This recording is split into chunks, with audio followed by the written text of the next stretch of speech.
Professor Márcio, por favor. Não, pode levar.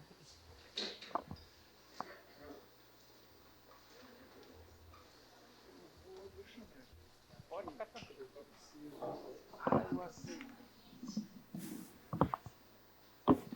Eu faço, né?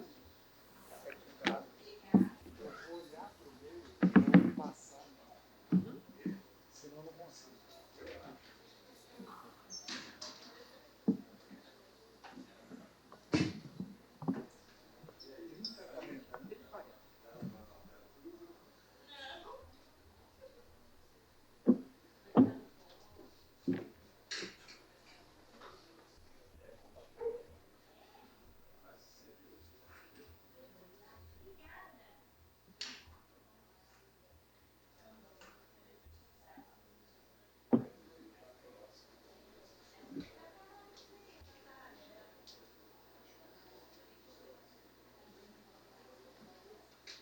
Passa no botão da lateral. Isso.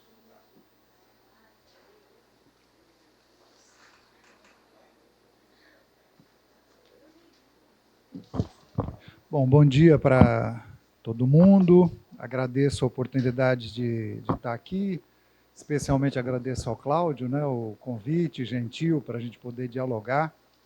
A gente teve agora, alguns dias atrás, também já dialogando sobre esse tema, voltamos agora. Então, estou muito contente também de estar aqui com todo mundo, não é? Essa mesa sobre transição energética, né? Eu acho que, se tivesse combinado com a minha colega do IPUR, não seria tão feliz, né? Eu a conheci pessoalmente agora, mas eu acho que complementa assim, o que ela veio tratando aqui, não é? Então, acho que isso é muito bom. Então, eu vou buscar falar da transição e dizer que, de fato, há uma transição, não é? E eu vou buscar compreender, falar um pouco sobre essa transição numa perspectiva geográfica, já que o termo transição remete ao tempo, não é? Remete à história, e como é que a gente vai compreender essa transição histórica numa perspectiva geográfica, não é? Como a foto de pessoas aí, é importante lembrar de onde eu busquei essas fotografias, né? Porque existem os direitos sobre as imagens, então dessa página, né? Blood Batteries, que eu acho que valeria a pena a gente dar uma olhada nesse trabalho desse fotógrafo, o Luca Catalano, não é? Sobre o que é o trabalho no mundo nas áreas de extrativismo, né? Ele vai lidando com esse tema de maneira artística, mas captando a dramaticidade desse mundo do trabalho, né, em algumas regiões do mundo. Então, é um trabalho, eu diria, bastante geográfico. Não é? Então, eu busquei dali essas imagens e, enfim, os seus direitos de aqui serem colocados. Não é? Bom, o que eu estou buscando para fazer uma interpretação dessa chamada transição energética, eu vou buscar lidar com ela agora, não é? É esse conceito do Attila Mbembe, não é? Sobre o brutalismo. Então, essa ideia do brutalismo remete justamente a uma nova arquitetura brutal do mundo e de transformação do espaço geográfico nos lugares onde há a sua ou extração, no nosso caso, ou mesmo implantação, como Débora aqui dizia com relação a parques offshore, não é? E que muita gente está desinformado, não é? Como a colega lembrou. Então, o brutalismo, evidentemente, que não opera sem uma economia política do território, não é? Essa imagem que está colocada aqui à esquerda da gente, não é? É uma imagem da República Democrática do Congo, e é uma imagem da extração de cobalto, não é? Poderia ser qualquer outra, eu busquei essa daquela imagem que eu já disse para vocês, não é? Do fotógrafo, sobre recursos minerais e recursos corporais. Esses sacos que estão colocados aí são com cobalto, a extração do cobalto, depois eles são colocados nessa forma de transporte. Na República Democrática do Congo, na África, há 150 mil locais de extração mineral feita por homens, mulheres, crianças, não é? Nesse extrativismo digamos assim, mais rudimentar e não empresarial, não é? Então, essa forma de extração que é tremendamente brutal e de transformação desses espaços, não é? Que vai operando, sem dúvida nenhuma, não é? Uma contradição fundamental daquilo que a gente está chamando do que é sustentável, não é? Quer dizer, sustenta-se exatamente no quê, não é? É importante dizer isso e colocar essa questão logo de início, porque essa minha pesquisa começa, quando eu comecei a me preocupar com tudo isso, não é? Eu pesquisava orçamento municipal e fazendo um mapeamento dos orçamentos municipais, não é? Eu encontrei alguma coisa de muito diferente nesse conjunto nacional, alguns lugares que recebiam muito mais, outros que recebiam muito menos, não é? E eu fui encontrando contribuição financeira por exploração de recurso mineral, fui encontrando royalty, fui encontrando CEFUR. Bom, então tudo aquilo muda o orçamento nacional, foi isso que eu vi, não é? Então foi produzindo ali um novo mapa e eu acabei chegando nos locais onde a gente tem os grandes lagos, não é? E que inclusive no caso de Itaipu foi o primeiro lugar a se chamar de royalty para água, que na verdade continua hoje, porque é uma binacional, continua se chamando de royalty. No resto do Brasil, onde tem lago, a gente chama de contribuição financeira, não é? Mas o recurso trata-se disso, não é? Um espaço que é reservado para a produção de energia.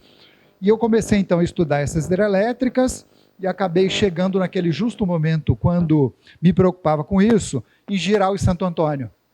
Era justamente o momento de construção dessas duas grandes hidrelétricas no Rio Madeira, o principal rio, o maior rio da bacia depois do Amazonas, que deságua no Amazonas, né, um rio gigantesco, e aquilo que acontecia ali, e justamente quando eu estava lá em Rondônia, foi aquilo que aconteceu do levante dos trabalhadores lá da plataforma de Jirau, não é? Quando eles foram para a capital em revolta porque eles não recebiam salários, eles queimaram todo o canteiro de obra, aquilo foi uma revolta imensa, não é? E a discussão que acontecia ali entre os trabalhadores e o projeto nacional, qual era o projeto, expansão da produção de energia elétrica, e eles discutiam lá, para quem, para quê? Já que as linhas de transmissão eram linhas que, no final das contas, se concretizaram como tal, porque energia não é para a Amazônia. A energia é para o Centro-Sul, é para o lugar onde mais consome, tudo aquilo, não é? Então, isso foi um dado importante. E nesse momento também eu me encontrei com um colega da engenharia lá no Unicamp, não é? O Oswaldo Arsênio Cevá, que trabalhava com hidrelétricas, conhecia hidrelétricas, mas ele lidava com a hidrelétrica numa outra perspectiva, não é? Que era a perspectiva daqueles que eram atingidos, era a perspectiva do que se fazia, não é? Com as destruições onde elas eram construídas, e eu fui me aproximando desse colega. Imaginem, um engenheiro na Unicamp lidando com um tema desse, não é? Ele teve que sair da engenharia e foi para o IFISH, lá nas ciências humanas, porque ali ele não se encaixava muito bem, e ele foi buscar um outro lugar para exprimir esse problema que ele encontrava com relação a essas grandes obras. E ali a gente foi vendo que tinha mudado o modelo de construção de obra no Brasil, que não era mais aquele modelo dos militares. Financia, constrói, e a dívida é paga com aqueles que vão pagar a energia elétrica. Era uma coisa muito simples. E se o Estado não tivesse dinheiro, ele ia buscar uma dívida externa. Fazia a dívida externa, construía a obra. Construída a obra, a gente faz um modelo em que cada um vai cotizar e vai pagar, e chega num dado momento, não é? A obra está paga. E a hora que a obra estiver paga, bom, aí a gente discute qual é o preço da energia. Nada disso se fez com Jirau e Santo Antônio, porque tudo aquilo foi financiarizado. Nada disso, não é? E antes já se discutia qual seria o preço, não é por outra razão, que a energia elétrica no Brasil é uma das mais caras do mundo. Não é? O quilowatt-hora do Brasil é um dos mais caros do mundo, e mesmo com financiamento, bom, então tudo isso aconteceu, não é? Então esse foi um dado importante para a gente começar a olhar, não só a obra em si, mas o circuito. Daí chegar no cobalto lá na República Democrática do Congo, não é? Porque essas plataformas offshore, nada disso se faz sem cobalto, não é? Nada disso se faz sem cobre, porque a quantidade de cobre que tem que se colocar em plataforma offshore é maior do que no onshore. por conta das condições climáticas específicas de intempérie que existe no onshore. Não é? Então, esse consumo é gigantesco. Não é? Então, bom, a ideia de olhar para o circuito, não é? Que é a tradicional... O Lukács que falava disso, não é? Ele falava da questão de olhar para todo o circuito de produção. Depois o Pierre Georges falou disso na geografia, e depois eu acho que quem sistematiza de melhor maneira é o Milton Santos e o Tunico num texto clássico sobre circuitos espaciais. Não é? Então a ideia do circuito, quer dizer, desde a produção propriamente dita até o seu consumo. Então essa é a ideia, né, de passar por todas essas etapas e olhar esse processo tremendamente brutal. Muito bem. Então, essa forma de olhar a pesquisa, como ela foi feita, não é? Acaba chegando em dois elementos fundamentais, que também um deles, muito bem, minha colega já colocou aqui, que é essa ilimitação do capital. Né? Quer dizer, não há, para o capital, limites à sua expansão. Não é? O Neil Smith, naquele livro sobre o desenvolvimento desigual, ele abre o seu trabalho falando disso nos Estados Unidos e o que significava abrir fronteira, não é? Abrir o oeste americano e que nada haveria em frente, nada. É um espaço livre, é um espaço aberto, os indígenas não existem, e o que nós fazemos é civilizar aquele espaço que os militares no Brasil diziam do centro-oeste da Amazônia, eram espaços que não tinha ninguém, né? Desertos humanos, eram desertos, vamos abrir. Não é? Então, uma ilimitação permanente, mas que o Attila Mbembe diz, é uma ilimitação permanente de fronteirização. A todo momento impõe fronteiras, não é? 500 metros não pode entrar porque a turbina eólica está aqui, aquele espaço que foi desgastado e degradado com uma exploração mineral, ali ninguém mais vai viver porque não pode, a todo momento o estabelecimento de fronteiras em razão dessa ilimitação da exploração e do processo de acumulação. Não é? Então, essa fluidez que se busca, não é? E é interessante colocar porque a integração do território brasileiro também é uma integração que se fez sob as bases da expansão do Sistema de Integração Nacional, o SIN. O Sistema de Integração Nacional, que é o sistema de expansão das grandes linhas de energia do Brasil, não é? Foi um sistema que ajudou a integrar o Brasil. Não é?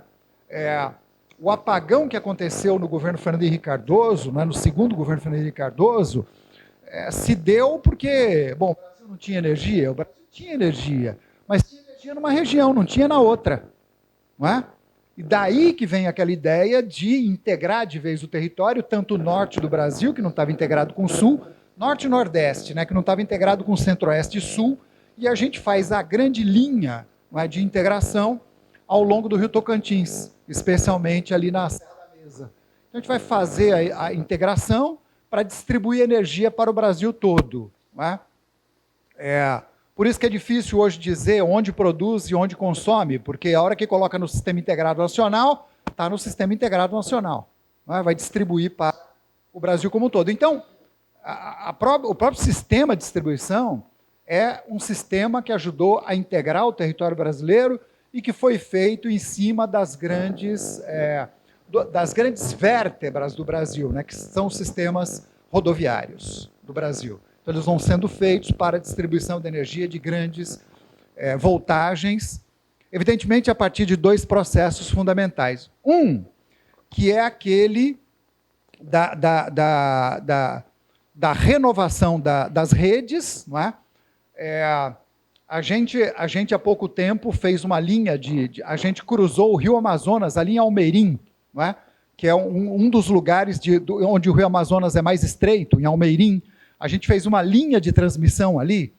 As duas torres, para efeito de comparação, as duas torres que a gente colocou dos dois lados do Rio Amazonas são mais altas que a Torre Eiffel para poder colocar a linha. Então a gente atravessou com energia elétrica, não é?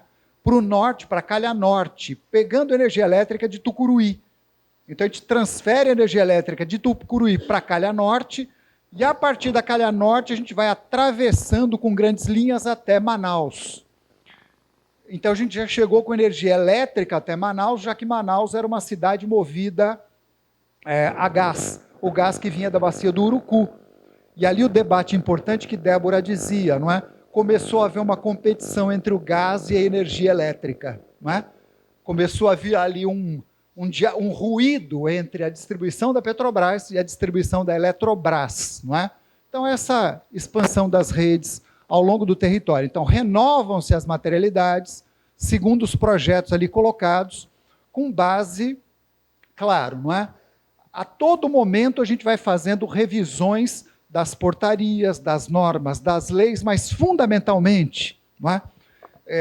A partir de um dado momento do Brasil, especialmente a partir do golpe, não é? É uma constitucionalização de princípios do mercado que muita gente vem falando disso no mundo inteiro, não é? Eu estou tomando especialmente aqui Pierre Dardot e Christian Laval, não é? Quer dizer, constitucionaliza tudo e trava depois qualquer outras medidas que a gente venha buscar a ter. Mas é constitucionalizar, coloca na Constituição princípios mercantis e vai travando depois aquilo que a gente pode, aquilo que a gente não pode fazer. Não é? Mas que evidentemente não se trata só de constitucionalizar, mas também de constituir dentro do Estado, não é? Organismos com princípios mercantis, não é? Que agem segundo os princípios da competitividade. Então, esse é um dado fundamental dessa renovação, ilimitação e de fronteirização dessa expansão da busca de novas fontes de energia, não é? Bom, foi colocado aqui, não é, a discussão a respeito desse período, e que o Milton Santos falava muito disso, né, de um período técnico, científico e informacional. Bom, é evidente que a gente não vai poder pensar aquilo que acontece aqui, não é? E que o Attila Mbembe chama de combustão do mundo, não é? Para lembrar do CO2. Então ele fala, bom, então o que está havendo é uma verdadeira combustão do mundo que a gente faz com essa combustão, não é? De acúmulo de ciência, de técnica, mas sobretudo da informação que vai mediando todos os processos, não é? Porque é evidente que essas novas tecnologias, não é, de geração de energia estão todas elas envolvidas com sistemas tremendamente científicos, tecnológicos, e que não existiriam sem inteligência artificial de maneira nenhuma. Não é? Então, está no centro, está na natureza do desenvolvimento científico e tecnológico desse período. Não é? E daí uma transformação profunda daquilo que acontece com o mundo do trabalho, com a classe trabalhadora, com os povos, com as raças, com o gênero, não é? E de como os territórios vão perdendo a sua capacidade de mediar aquilo que faz, como também lembrou a minha colega, não é? Quer dizer, aquilo que acontece no território brasileiro hoje é ordenado de que forma, o que nós estamos fazendo, o processo de subordinação que é patente, não é? E eu coloquei essas duas imagens, porque a imagem da esquerda, não é?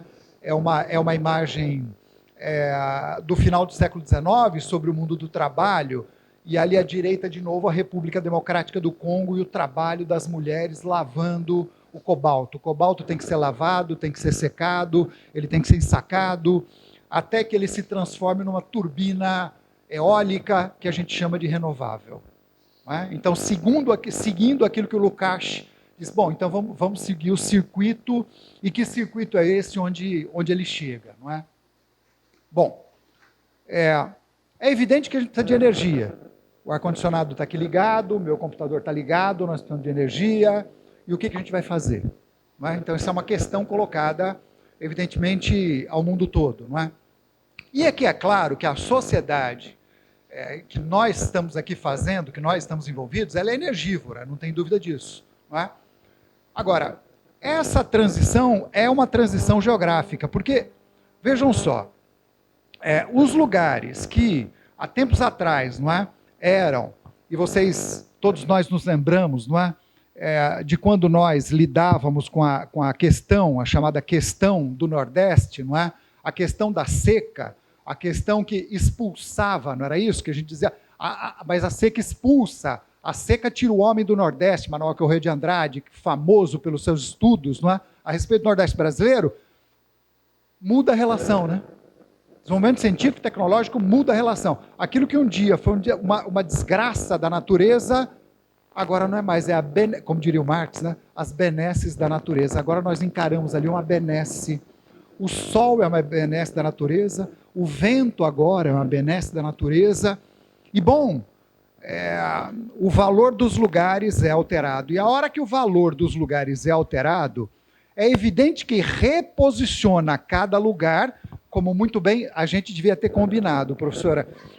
Reposiciona o lugar na divisão internacional do trabalho. Reposiciona, não é? E os interesses do mundo sobre os lugares passam a ser outros, não é? E a gente conhece bem como isso se dá.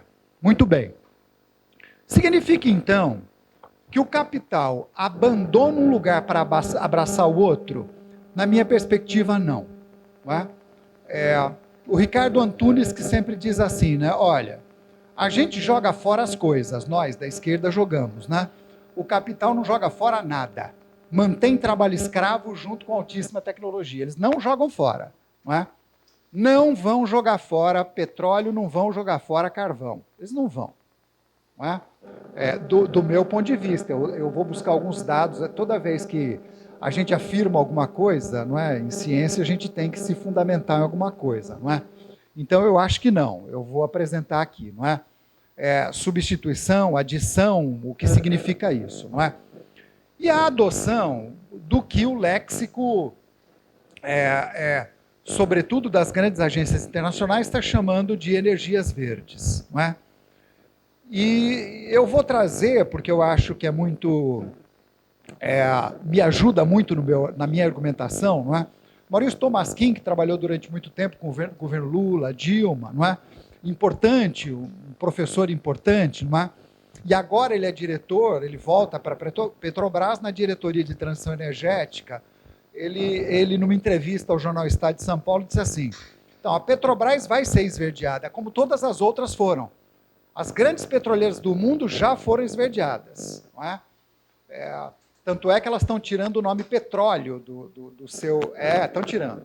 Desapareceu, inclusive o símbolo está mudando, não é? Eles estão buscando outros símbolos, outras marcas, não é? Isso elas estão fazendo também. Então a Petrobras também ela vai ser esverdeada, mas a gente não mata a galinha dos ovos de ouro. Não é? Essa é uma frase dele, vamos manter o petróleo, mas não vamos fazer alguma coisa a mais. Não é? Bom, e depois tem lá dentro a discussão que a Petrobras está fazendo agora, porque toda petroleira está fazendo, qual é o futuro que nós vamos fazer com esse mercado que vem aí pela frente. Não é? Se a gente se manter só com o petróleo, o que acontece com o carro, qual é a transformação? É evidente que tem uma discussão lá. Mas a questão do petróleo que está aqui colocada, não é? Que se contrapõe, evidentemente, não é? a essa outra... Eu busquei uma outra para contrapor, né? Que está aí, que vocês conhecem muito bem, eu nem precisaria dizer, não é? Sobre essa questão de dizer o que é verde e o que é limpo, né? O que é verde e o que é limpo, inclusive naquelas imagens anteriores do trabalho na República Democrática do Congo, quando eu olho para um carro elétrico. Então, o carro elétrico é verde, mas o circuito que chega até a República Democrática do Congo Então, essa contradição que traz a gente aqui a debater o problema do chamado verde. E o verde é uma decisão. Verde é uma decisão. A União Europeia acabou de decidir o que é verde. E o gás do petróleo, gás vem do petróleo. Então, eles decidiram que o gás é verde. Pronto. Então, eles estão colocando no cômputo do gasto de energia verde o gás. Não é?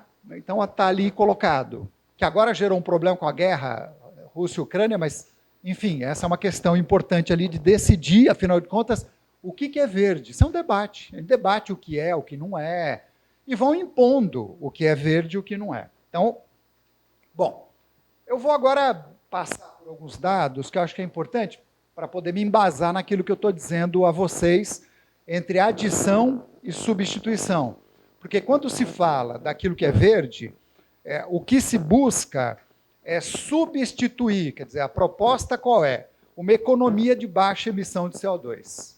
Essa é a ideia. Então, energia verde significa construir um período, uma história da humanidade, em que a gente abandona a queima de combustíveis fósseis, não é? Para produzir uma outra maneira, uma outra forma daquilo que é limpo, daquilo que é verde. Muito bem, essa é uma proposta muito clara, não é? Muito bem. Então, o que vem acontecendo, eu estou colocando dados oficiais, porque os dados oficiais embasam, não é, as agências internacionais a fazer as suas propostas, não é? Muito bem. Então, o que vem acontecendo com a produção de óleo, a produção de carvão e a produção de gás no mundo, não é? Então, esses são os dados desde a década de 60, outros vêm desde a década de 70, 80, mas a produção aumenta. Não é? Eu digo isso porque quando as grandes agências internacionais publicam os dados a respeito da expansão da produção das chamadas renováveis, normalmente eles colocam na forma de porcentagem. Bom, se a gente colocar na forma de porcentagem, como eólica, como fotovoltaica acabou de nascer, quer dizer, faz pouco tempo que a gente tem, percentualmente eles cresceram muito mais. Não é?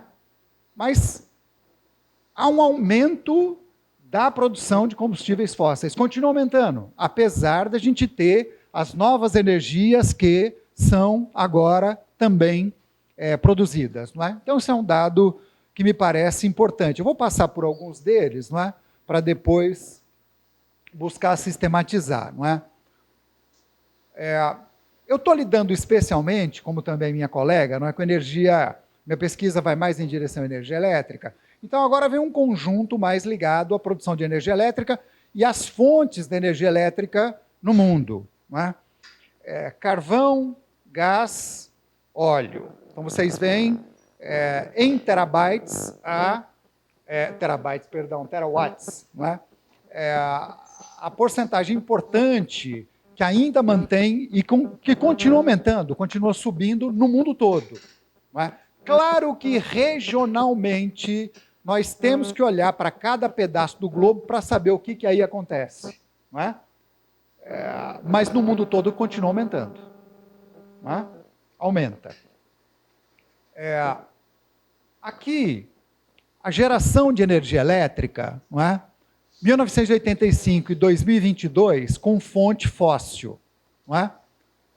Se a gente observar o que acontece no continente africano, não é? O que a gente vê é que o continente africano, não é? Segundo o Gavin Bridge, o continente africano entrou na transição energética. Então ele responde assim, sim, ali há uma transição energética, eles entraram. Para fazer o quê? Queimar combustível fóssil. Porque na interpretação do continente africano, dos líderes africanos, dos países, dos presidentes, bom, agora nós passamos a ter energia. Isso para nós é importantíssimo, ter energia. Então as pessoas passam a ter energia, ainda que seja dessa forma. Não é? Então há aqui um campo de pesquisa importantíssimo para a gente pensar como o termo transição energética é incorporado regionalmente. Não é? Ali se dá de uma outra maneira. Existe uma teórica, não é? uma antropóloga francesa, a Madeleine Criche, que trabalha muito tempo com energia elétrica na África, não é? E o que é que significa para eles ali a energia e como eles incorporam. Mas vocês veem que a geração de energia fóssil no mundo aumentou de 2085 são as termoelétricas, não é? Aumentou. E é importante notar que desde que começa a guerra na Ucrânia, a Alemanha, de fato, está esverdeando a sua produção de energia. A Alemanha está fazendo isso, não é? Mas os norte-americanos estão exportando carvão para a Alemanha. Porque eles vão ter que tirar energia de algum lugar no seu inverno. Então, estão queimando muito carvão, não é? Enquanto que os Estados Unidos estão deixando de queimar muito carvão, mas, em compensação, tem muita extração de xisto, de óleo de xisto. E o carvão que sobra é exportado.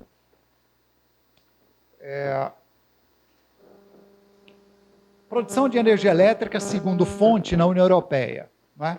Então, vocês veem que dos 27 países, não é, o peso que ainda tem é carvão, gás, óleo. Não é? Então, isso é imenso ainda. Não é?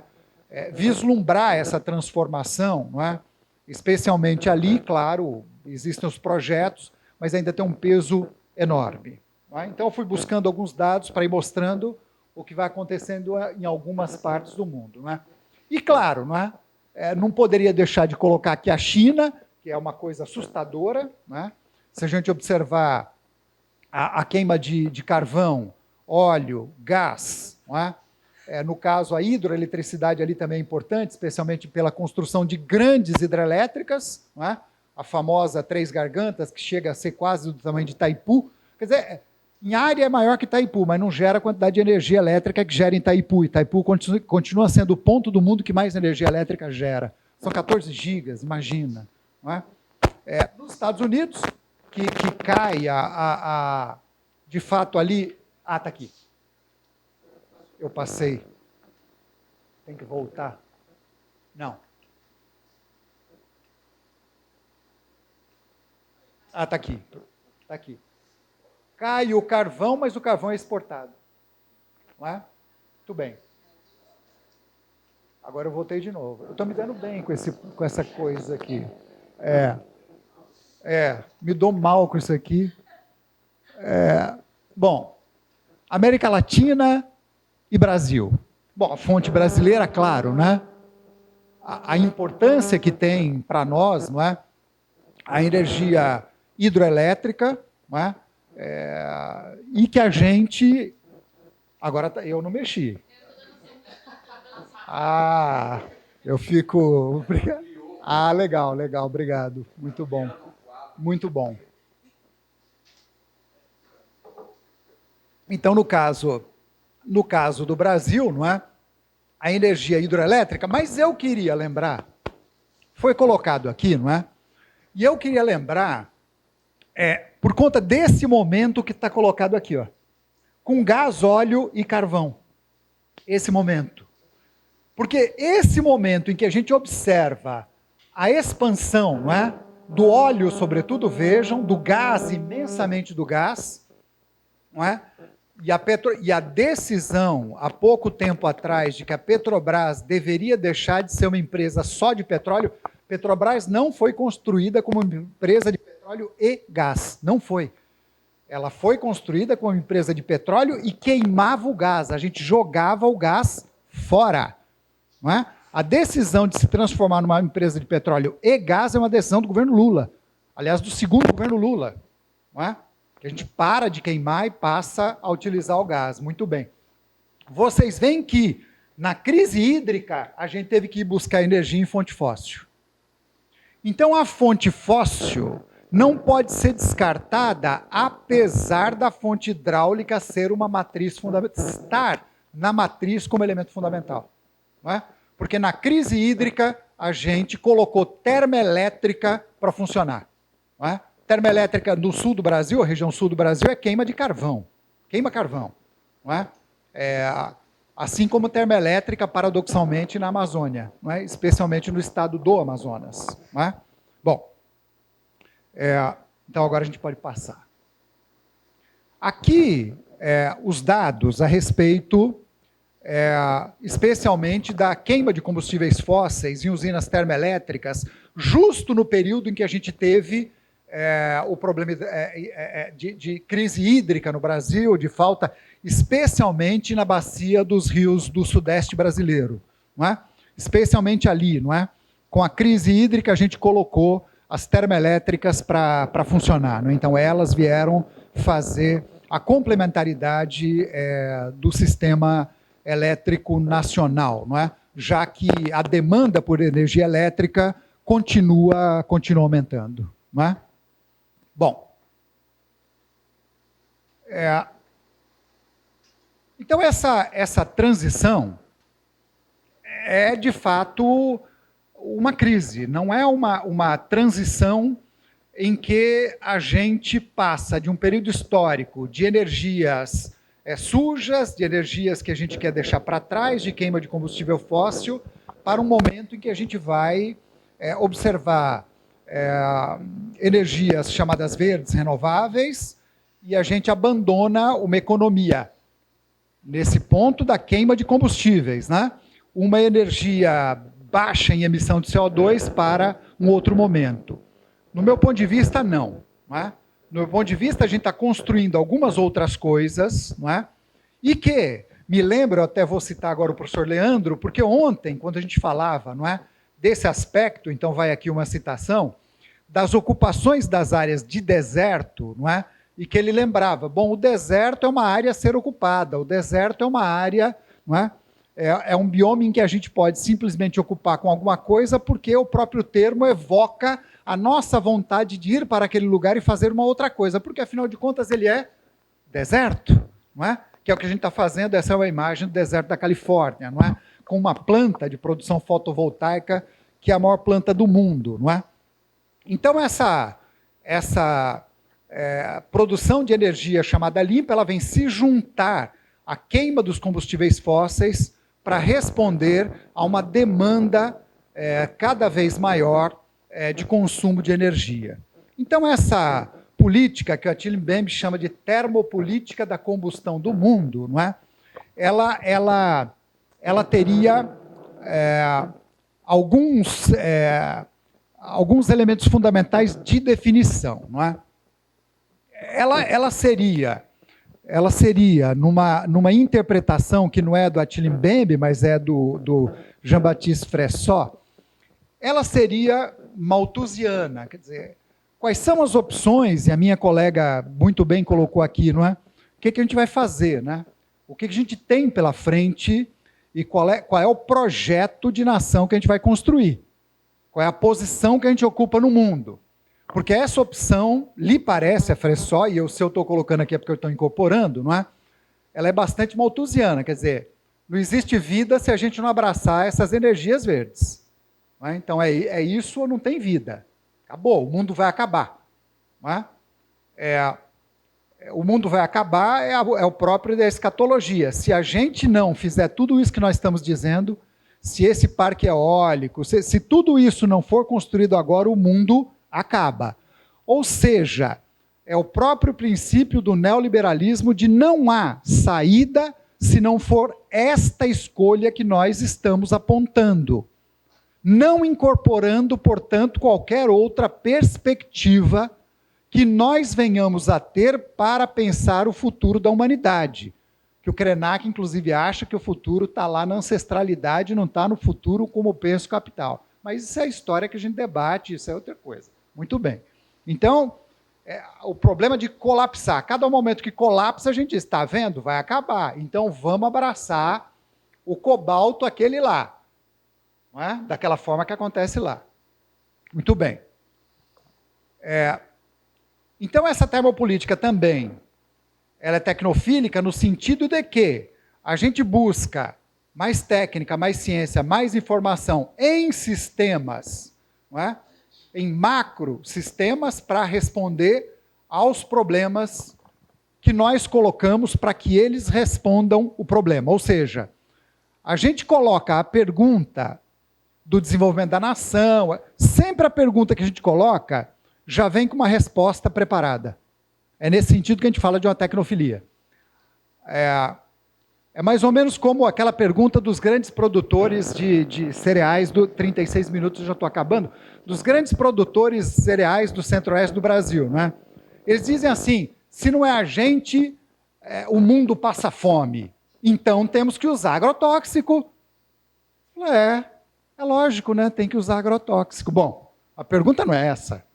Não é? Mas a gente tem que saber elaborar também as perguntas que a gente vai fazer para responder aquilo que a gente quer responder. Não é? E é tremendamente competitivo. A competitividade está no centro, minha colega muito bem colocou, a gente não combinou aqui, mas é isso. Não é? Eu vim aqui... exatamente, a competitividade que invade completamente, como diria o Pierre Dardot e Christian Laval, os dois colegas, invade a nossa subjetividade, porque a gente passa a não pensar de outra maneira. Não é? Nós próprios vamos incorporando esse princípio de que nós precisamos de muito mais para a gente obter aquilo que a gente precisa, inclusive aceitando que a produção da energia chegue ao nível do indivíduo. Ou seja, eu vou colocar painel solar na minha casa. Bom, painel solar a gente vai buscar mais exploração mineral, a gente vai muito mais, porque painel solar, em nível industrial, Só a China tem condição de produzir esse mundo de painel solar que o mundo está consumindo. Não é? O Vale do Jequitinhonha tem lítio. E a pergunta para os geólogos é assim, né? O Brasil tem lítio? Aí, se eu afirmar, o Brasil não tem lítio, eles dizem assim, não sei, não sabemos, vamos pesquisar. Não é? O lítio é um dos 14 minerais da tabela periódica, aquela que está no canto assim da tabela. E na hora de tirar do Vale do Jequitinhonha, porque eles já estão tirando, não é? Sai ali aquele que os geólogos chamam de cestinha, né? Sai uma cestinha assim de terras raras. E a gente vai ter que separar aquilo dali. Como é que separa? Um para cá, um para lá, e dali eu tiro o que eu quero. Não é? Como é que separa aquele negócio? Não é? É num processo parecido com eletrólise. Gasta uma energia imensa, com muita água, e essa água não pode ser reutilizada, porque ela fica radioativa. Bom, depois ela é chamada de energia verde, energia limpa, depois o carro elétrico é limpo, o carro... Então vai para o nível da subjetividade na hora que eu quero o carro elétrico, na hora que eu quero o painel solar na minha casa, na hora que eu quero... E aí volta para a questão do circuito, né? De onde tudo isso sai. Muito bem. Então a gente encara, eu acho que de uma ponta a outra, de um circuito a outro, não é? Uma zona clara é aquela da energia limpa, é essa. E uma zona cinzenta, não é? E uma zona cinzenta, inclusive aquela da exploração mineral na floresta amazônica, que é essa segunda foto, não é? Então, quer dizer, há uma cisão entre uma coisa e outra? Então, na perspectiva geográfica não há cisão, porque a gente está pensando da produção até o consumo, não é? Bom, então agora, 40 minutos, eu vou fazendo as conclusões, né? Bom, então assim, conclusões ou o que fazer? Bom, minha colega já abordou, primeiro ponto fundamental, o lugar do Brasil nessa nova divisão internacional do trabalho, e que na abertura aqui dos nossos trabalhos, né, fiquei muito contente, a abertura feita não, na abertura não, foi o vídeo do professor Carlos Walter. No vídeo do professor, não é? Fiquei muito contente de ver, porque num dado momento ele fala assim, não é? Quando descobriram o pré-sal, eu logo pensei, o Brasil vai perder a paz. Porque todos os lugares onde a gente tem muita energia, tem um problema na divisão internacional do poder. Não é? E é isso. O golpe, por algumas outras razões, mas o golpe dado no governo Dilma foi um golpe por causa do pré-sal. Não tem dúvida disso. Na página da Agência Norte-Americana de Energia, estava anotado quando a gente descobriu o pré-sal. A descoberta do pré-sal mudou a geopolítica do petróleo no mundo. Estava lá colocado, na página deles. Não é? Então, reposiciona-se, quer dizer, o Brasil reposiciona-se nessa divisão, e nós vamos ter que discutir isso. O Brasil tem que colocar esse debate. Não é? Agora, esse debate precisa ser feito sob dois aspectos. Não é? Um da soberania do Estado, que nós não podemos jogar fora. Nós não podemos jogar fora a soberania do Estado. E não pode jogar fora, porque esses recursos todos que estão aqui, nós temos que debater, pertence a quem? E alguém tem que defender essa coisa aí. Então, a gente também não joga fora o Estado. Então, tem que pensar nisso. Não é? Muito bem. Sob a soberania, mas também sob uma perspectiva da soberania popular. Porque o território, ele é administrativo. Claro que sim, não tem dúvida. Ele é isso. Lugar de exercício do poder do Estado, tudo isso que nós sabemos, não é? Então tá bem. Mas ele também é território usado. Não é? Ele também é. E o sentido de uso do território é o sentido que nós discutimos aqui ontem, não é? Luciana, muito bem, falava disso. Luciana está aqui hoje, tudo bem? Bom dia, Luciana. Falava muito bem disso, né? Do objeto como sujeito do direito. Não é? E como é que nós vamos pensar esses recursos todos, dessas populações todas que vivem no lugar, do direito ao mar, do direito aos rios, do direito... Ou seja, precisa ser colocado. Eu acho que esse é um ponto, o que fazer. Então, o que fazer é pensar o território usado. Por quê? Ao longo do tempo, o direito, sobretudo o direito romano, esse nosso, ele subjugou o uso para admitir o abuso. Porque o direito romano, ele admitia 3 direitos de uso da propriedade: uso, usufruto e abuso. Nós subjugamos o uso e aceitamos o abuso, sobretudo a partir de 1850. Quem é da agrária me corrija, 1853 com a lei de terras, é isso? É 53, 50? 1850 com a lei de terras. Não é isso? Quando a gente aceita no Brasil que o proprietário tem o poder absoluto sobre a propriedade, que se ele quiser ele não faz nada, inclusive. Ele faz tudo e se ele quiser ele não faz nada. Isso é um abuso, isso não é uso. Então, repensar uma geografia ou um direito geográfico, entre usos, abusos e usufrutos, contra esse princípio da propriedade privada, que é um princípio que tem levado a que as empresas, os proprietários, enfim, não usem o território, mas abusem do território e não incorporam nunca o princípio do cuidado. Não é? O princípio do cuidado. E daí tudo que a gente assiste, tudo que a gente vê, tudo que a gente sofre, no final, e aquele debate que nós tivemos ontem aqui, fundamental, não é? Com relação ao peixe que nós estamos comendo, a alimentação que hoje chega até as nossas casas, de que o professor Cláudio fazia a pergunta, né? Quem é o impactado, afinal, né? Onde é que ele está? Qual é a dimensão disso? Não é? Onde isso chega? Então, acho que é essa incorporação. Então, essa é a minha contribuição. Agradeço muito de novo a oportunidade.